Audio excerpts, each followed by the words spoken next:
December মাস পড়তে না পড়তে আমাদের পিকনিক করা স্টার্ট হয়ে গেছিলো। তো 4জন বান্ধবী মিলে করেছিলাম আমরা সেদিন পিকনিক। তো সেই অনুযায়ী আমরা চলে গেলাম দোকানে কেনাকাটি করতে। রিয়া, সুস্মিতা অ্যান্ড প্রিয়া আমার বান্ধবীদের নাম।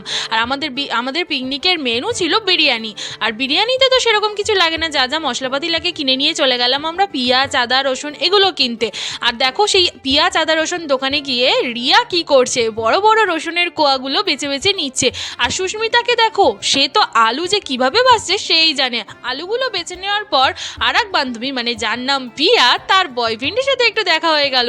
আর রিয়াকে দেখো, সে তো আড়ালে গিয়ে চপ খাচ্ছিল। ক্যামেরায় ধরা পড়ায় আমাকে দিতে বাধ্য হয়েছিল, আর আমাকে দিয়ে বাজারের ব্যাগ বওয়া করাচ্ছিল। তাই জন্য আমাকে ভোলানোর জন্য চা খাওয়ালো, ডোনাটস খাওয়ালো। আর বিরিয়ানি যে ফুল ভিডিওটা সেটা আমি পরের ভিডিওতে আপলোড করে দেবো। ওরা তো চলে গিয়েছিল, আর দুজন বান্ধবী মানে প্রিয়া আর আমি মিলে মাংস দোকান থেকে মাংস কিনে তারপর গেছিলাম। আর পুরো ভিডিওটা দেখতে হলে কিন্তু অবশ্যই কিন্তু সাবস্ক্রাইব করে নাও। আজ এইটুকু, নেক্সট ভিডিওতে দেখা